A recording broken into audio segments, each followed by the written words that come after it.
Go. Now, I really wanted to have that discussion, guys, because I do think that this is a really good wall off here, potentially, with a sentry on the high ground to force field that.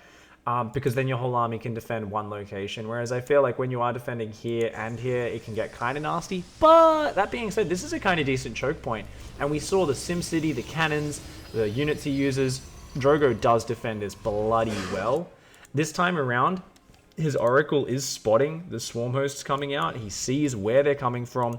They can't just completely surprise him. Drogo, though, with High Templar in the open, can't get those caught. Has to be careful. And is just going to A-move the Locusts, loses a single sentry. Not too bad. More Locusts are going to come in. I think Drogo is just saying, screw it, like, I can lose a unit or two to a wave of Locusts. That's no big deal. I think he lost one Zealot there.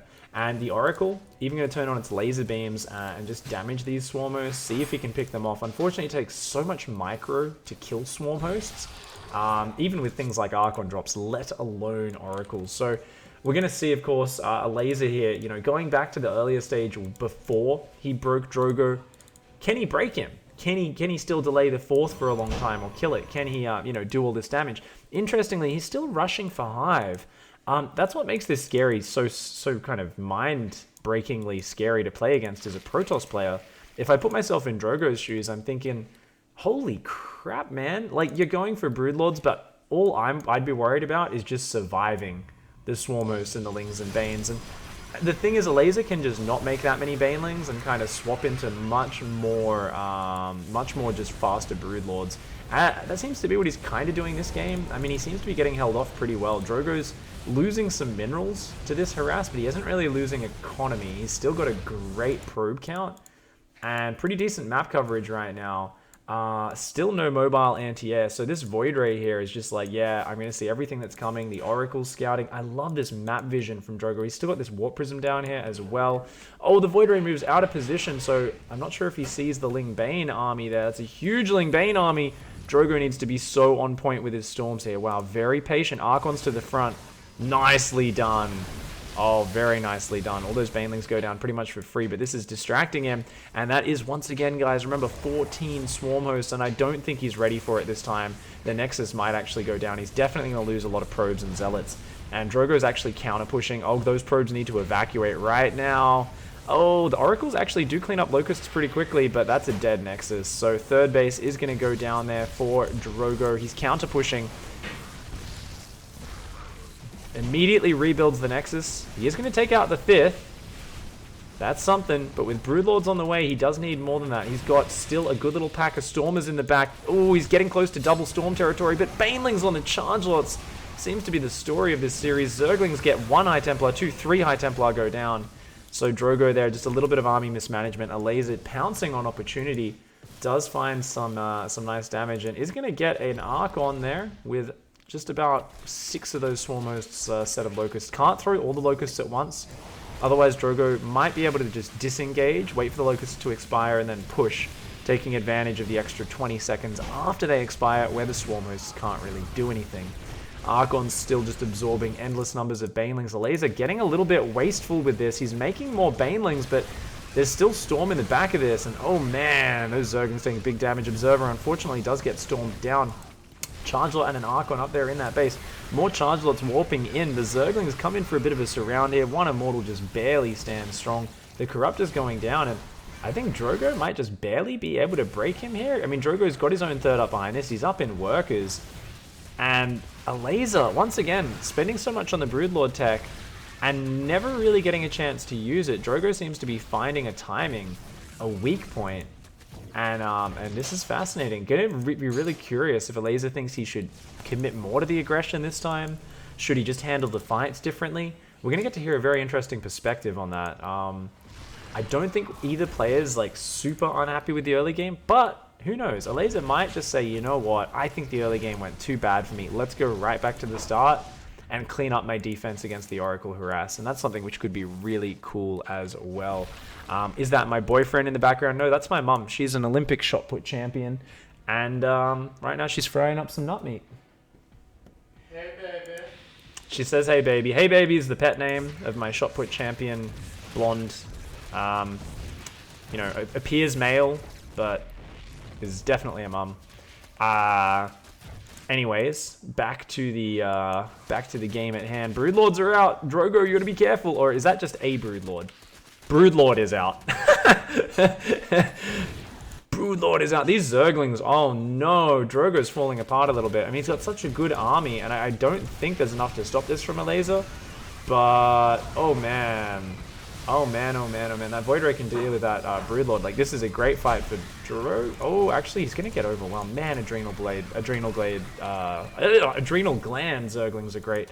But he's lost the mining on his fourth or third base and his natural. He's down to 37 workers. Elazer's got way more mining than him. And, you know, this is so hard to micro, so it's not like both players are blundering massively, though I'm sure they'd probably say they are. They'd be like, oh, I can't believe I made this mistake or that mistake, because they have such high standards. But, I mean, realistically, oh my god, did that Zergling just set off 2 stasis wards? I think it did. More Banelings coming forward, not finding the hits that they want. These charge lots are such a threat for the Zerglings. Oh, a nice Warp Prism micro, just keeping this Archon alive in the back with only 10 hit points and 10 shields. All of these Archons up in the double digits on kills, but 2 of them do go down. One last one, 16 kills, and it's going to try and get those Corruptors down. It gets both. The Warp Prism stands strong, and a laser. Oh man, I think he might be overrun. The Queen's trying to focus down the Archon. The Archon gets picked up once more. I think Elazer should be able to overwhelm this Warp-in, but at this point he's lost all his bases and economy. And even though Drogo's economy took a beating, when you're just engaging with Zerglings versus Charge Lot Archon, it does not go well for you as a Zerg player. 2 more Archons joining the fray, and Drogo has found a way, just with this pre-Broodlord timing. Zerglings, oh my gosh. Actually, it's +3 melee and Adrenal. That's why they're killing these Archons so fast. They just do so much damage, but not quite enough there in the end of things. And hot damn! That was pretty sick. Let's see what Elazer has to say about that one. Of course, thank you guys who have just tuned in. Welcome to the stream. This is What If Wednesdays, and it is all about seeing how the pro gamer who loses, where they want to recover from replay, and what they want to change to turn a loss into a victory.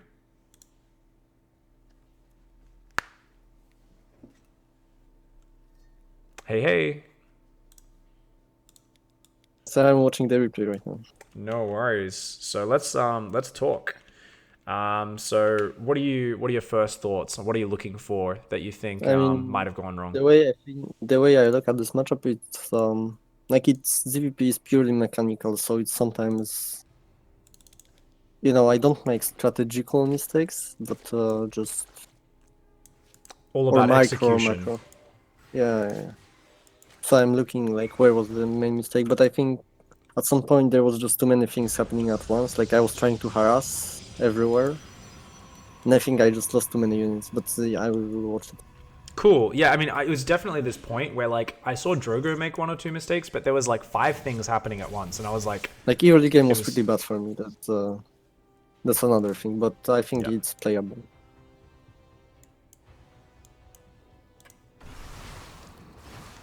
And of course, the thing is as well, we can always go right back to the early game. It's always up to you where you want to restart from. I think it was definitely playable, as you said. I think it's one of those things, like, if Drogo takes the next map, then it would be... I was playing super badly with the Swarmhost, by the way. Like, extremely badly. Because, they didn't do anything. And at like the first 2 waves, when I was sending them, I was sending like all Swarmhosts at once, but like half of the Swarmhost was on my side of the map. So like half of the locusts would just disappear in the middle of the map. Yes, I noticed that was actually a really big thing, right? Especially because your first 2 waves of locusts are so important, aren't they? A bit hard to hear. Sorry, so your first waves of locusts are usually really important, right? Because that's just when you've invested in the unit. I mean, as you say, like Swarmhost is pretty good, so it's not like crucial to make the damage with the first waves, but it obviously helps. Like if you don't deal damage with Swarmhost at all, it's okay. You can play the game still, but it would obviously help a lot. And in the, like your games where it's like Nib or Showtime, it's very necessary to like get the initiative with them. For sure, man. So have you found a point where you think you're comfortable recovering from, and any key engagement specifically Sorry, which you can think you you want to repeat? change? Do you know where you want to recover game from? And is there any specific small thing you Like want to I'm still change? watching. I mean, it would be nice to actually start exactly when the Swarmhost popped out, so I don't waste the first wave, and I get the initiative. So around Yeah. 750. 750. Okay. Let's... Because I like to get the initiative at the beginning, and then Yep. Protoss players usually fall apart. Okay, I'm thinking 740 is probably a little bit fairer, because 750 is like after your swarm hosts have just run past his air units. So I think Both are 740 is a fine. good time. Okay. All right, sweet, let's do it. So you want to try and do more damage with the swarm hosts is the main change, but carrying Yeah, on from I that, want it's being more efficient in your engagements, right? I just, I want to get the initiative, so he's always on his back foot. Because if I let him, like, for maybe 30 seconds to just chill, like, he will have enough army to just defend everything. But if I never stop attacking, the Protoss players usually have problems with it. Okay, So, yeah, I yeah, just that don't makes want to perfect waste. sense. I just want to keep run buying with Zerglings, dropping with Zerglings. That's what I want. All right, fantastic. Well, good luck in this next run through. I'll do it from 7 minutes 40. Okay. And Thanks. let's see how it goes. It's a pleasure watching you guys go back and forth here. So there we go. 7 minutes 40. Good luck. Have fun, man. Kick some ass. Okay, thanks. Okay, guys. So we are going to be hopping in and recovering that game, of course. This is going to be great. So it's interesting there what Elazer said. He said, number one, ZVP is just about mechanics. It's not about strategy for me. He said, I don't second guess my strategy. I just look for micro and macro that I can do better. So he basically says, like, look, it's not about like, oh, should I have built one more swarm host or one less swarm host? Or even the Broodlord switch. That's something we can definitely talk about a little bit later, right? And keep asking questions in chat, guys. I'm going to try and read it a little bit more and actually answer questions while we're covering game. Make sure you use the @x5_pig tag, though, so it stands out from the regular chat so I can actually answer them. Big thanks, Jarvis, watching from Austria, and a few of you other guys. So what else did he say? So number one, it's about that. Number two, swarm host. You want to use the waves. He was throwing locust waves when half of his swarm hosts were like further back on the map and that sort of stuff. Good luck, have fun. So he wants to be more efficient with the locusts, wants to not get too carried away with trying to do 5 things at once and then throwing units away. And just wants to kind of get on top of exactly what's going on. So I chose this restart time because the oracles were right above the swarm hosts. So even though they're restarting at a kind of strange point in the game, Drogo immediately knows, hey, there's swarm hosts here. I'm keeping an eye on those. I'm not like stressing out and freaking out. So rather than throwing his swarm hosts in 2 separate waves at the start, he's going to throw them a little bit more together. But they were still not very well clumped. So Elazer a little bit busy running his swarm hosts from these oracles. That oracle micro from Drogo actually still forcing the mistake there from Elazer in terms of the locusts weren't clumped. They just got killed by the charge lots. They didn't even kill 1 sentry, whereas they killed that last time. So once again, Elazer's just saying, you know what, okay, that's fine though. As long as I keep counterattacking, I keep finding openings, this is going to be good. So just going to roll in through here, and oh my, +2 melee is not quite done. So it does take 2 banelings to kill probes. But nonetheless, he kills about 4 or 5 workers there. Still, the I don't know why the workers killed tab is broken, guys. It just won't show up for me today. But that's fine. He killed about 3 or 4 workers at least. More locusts going in on the front. Is he going to... Oh, he's aiming the High Templar. Gets 1 High Templar. Okay, only gets 1 High Templar, but he wastes a lot of Storm there as well. And that's useful. That really is useful. So lots of Ling-bane out. Hive and Spire getting close to done.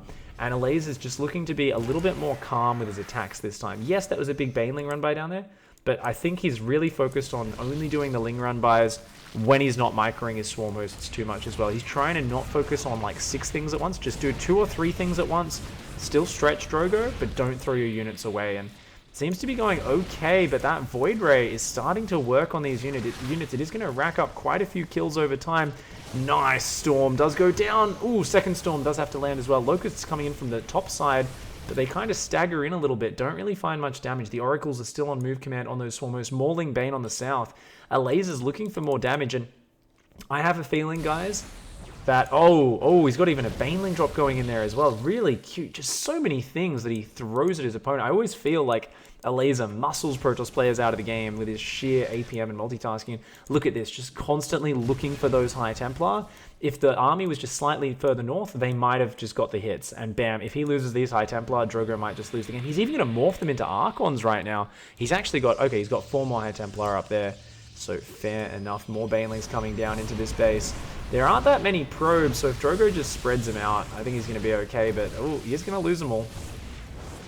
And, man, down to 62 workers. I think Drogo needs to start building probes 3 or 4 at a time and go for Fleet Beacon, unless he just wants to go all in with the timing. And realistically, this is something Drogo has done so many times before, and he's talked about it in the past as well. He's talked about the idea that, you know what?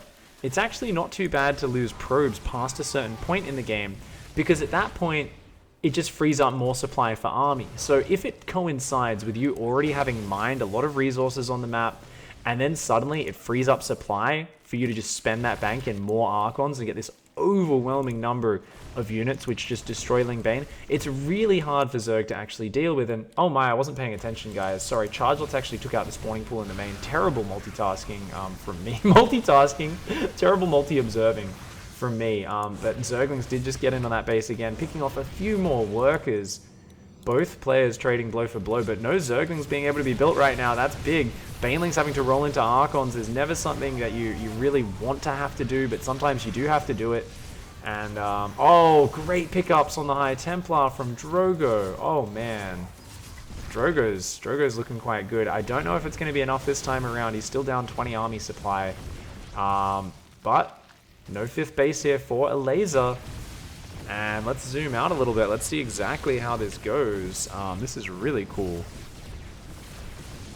No. Oh my god, there's the Baneling hits Elazer was looking for. And now his Zerglings are just going to swamp in and kill everything. Looks like Drogo, for once, his push does not work out. And I don't think Elazer would be happy with this game. I'm sure he'd be like, he'd make a lot of those noises of like, this game was way too stressful and way too close to to be happy with. And I'm sure he's identified some mistakes with his early pressure, some areas where he could take better fights. But Drogo actually was very close to breaking him there. So both players are going to be interesting to see what their analysis will be, depending on who does close this one out. Drogo here just picking, he's got to save those Archons, does end up doing so. They will regenerate, but not before that 4th base goes down. Drogo, I guess it's his 3rd technically, but in terms of saturation, because it's been under assault, this has really turned into the base that has more workers at it. And looks like Drogo here is he's way down in supply. He does have +3 attack, both players do. No shield upgrades here for Drogo. And I can kind of understand why, considering players aren't really playing that old Ravager Ling-bane style where you really rely on mass Ling-bane forever. I think Drogo's just said, you know what, I'm probably going to be fighting Broodlords and Ultralisks or, some Hydralisks, those sort of units where attack upgrades actually give me a lot of benefits sooner rather than later in the current meta. So going for shield upgrades is not as useful as it was back in the day around BlizzCon when Drogo, Stats, a few other players all started using it. And Storm's going down. Good engagement here from Elazer. Gets the surrounds on the Archons. Whenever you can surround Archons individually like that, they just disappear, even to Zerglings. Zergling's not a bad unit at all in that scenario. This Void Ray here, of course, much slower with the overcharge now. It looks so funny when they're moving while their overcharge is activated. And Elazer's just going to close things out now. Keep denying the bases. Of course, Elazer, I really feel like he needs to get a 5th base up and mining, or it does get into the danger territory in a little while here. Nice cornering here from Drogo. He's going to be able to trap almost all of those Zerglings, but at the same time, he runs right into the base, launches the Locusts. He should click on that Nexus. He does.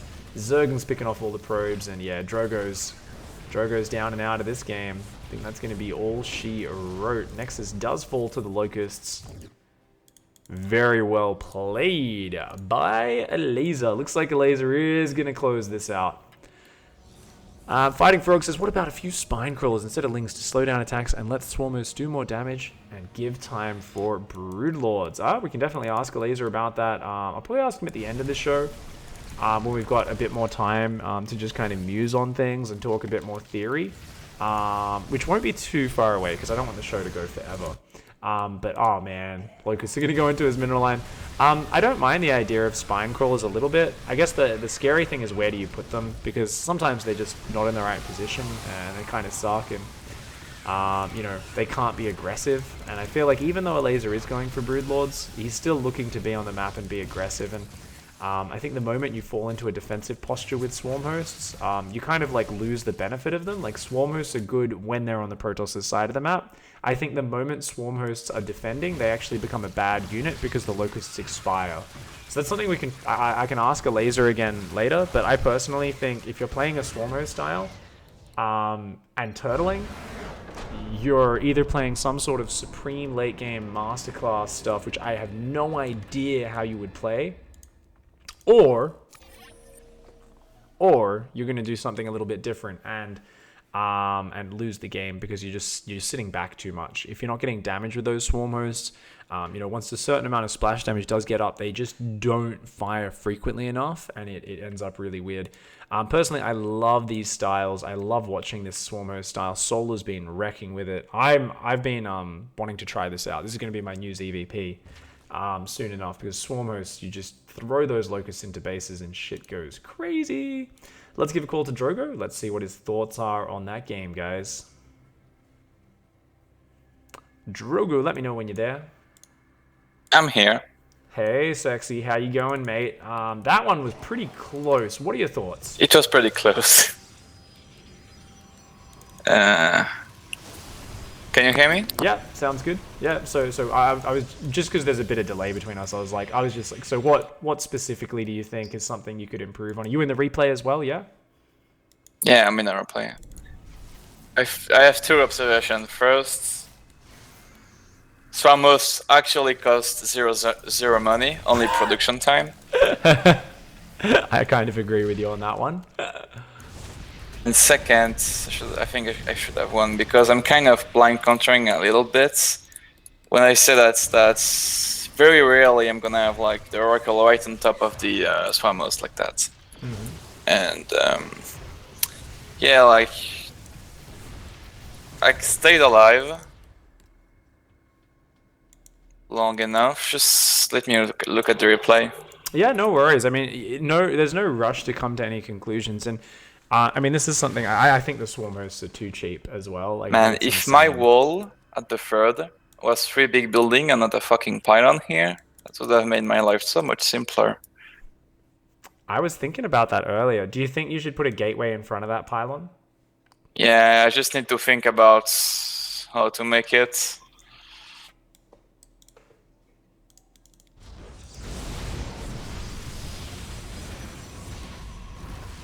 Yeah, I'm trading very well until I don't. It's the story of a lot of PvZs, right? Kill 40 banelings with Storm and I then never lose got the 30 probes. +3. I think I can get +1 shield in this situation, honestly, instead of +3 attack. That, yeah, I was actually discussing that with the stream, and I was thinking about that.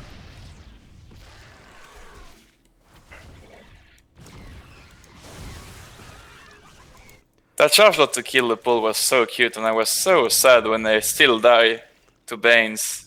Yeah. I actually missed that on stream the first time, so I'm going to show that to the stream now. Big charge at warp in, got the spawning pool, and that was pretty fantastic. And then you tried to kind of close it out when he couldn't build Zerg. Look at this, like I have my army, he throws Banes 3 times, and they're still kind of cost effective. Yep.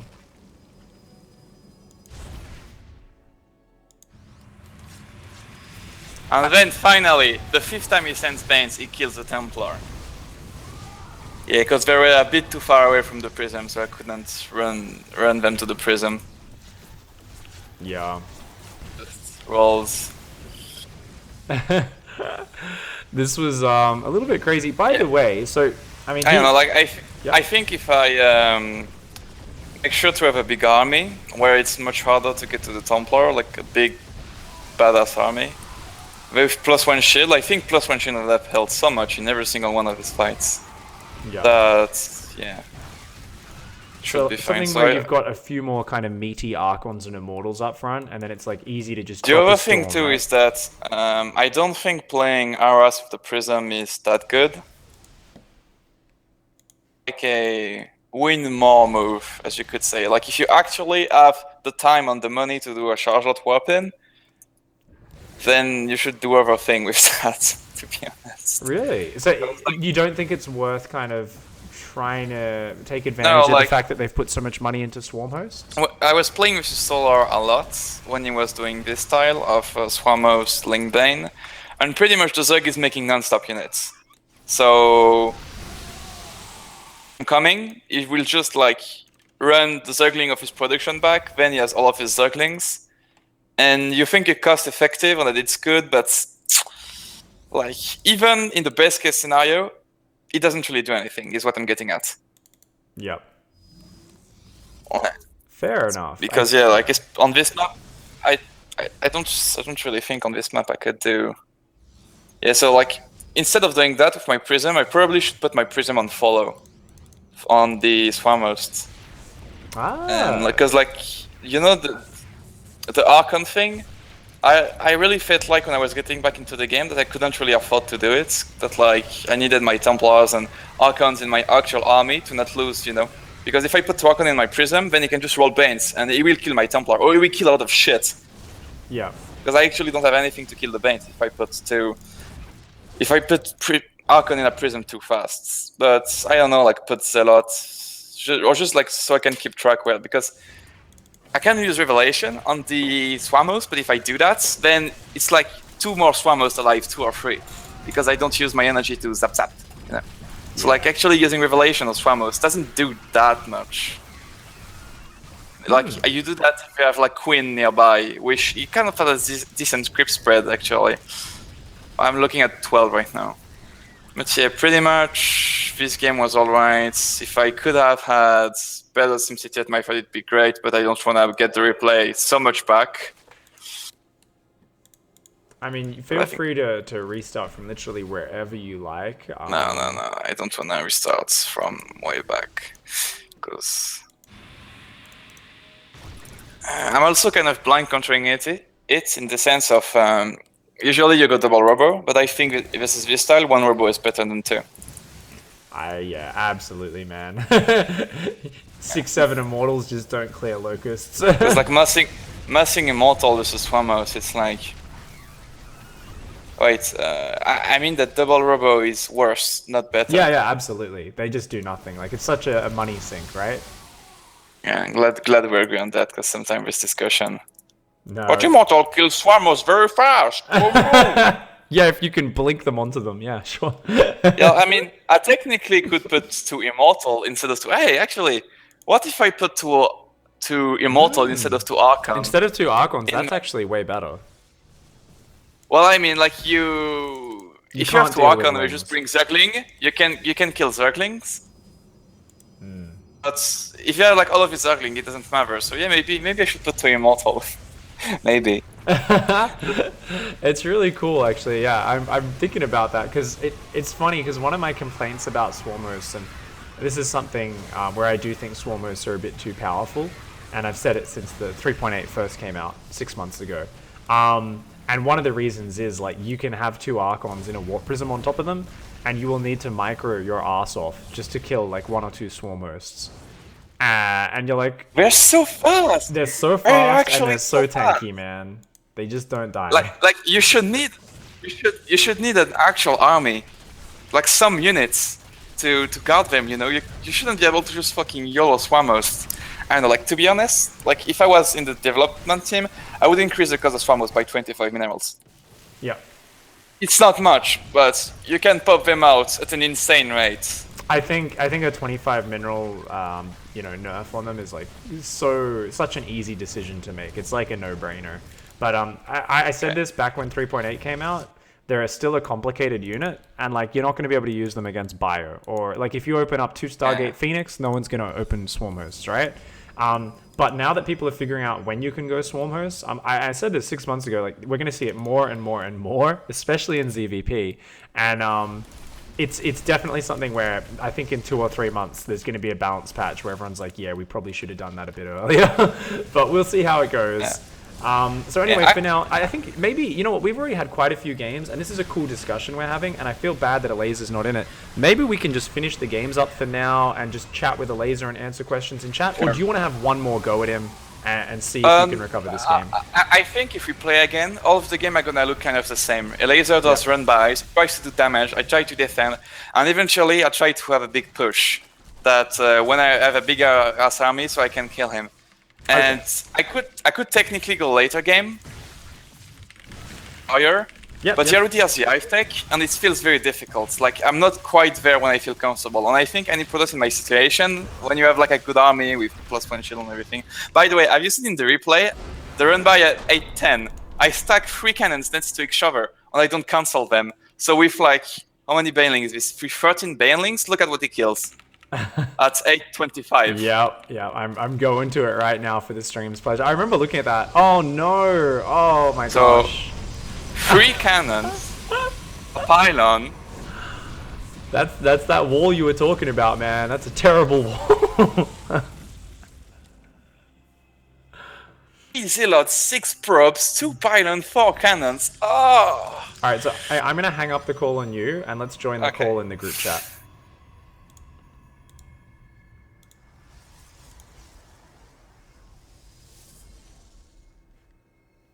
Hey. Okay, I'm here.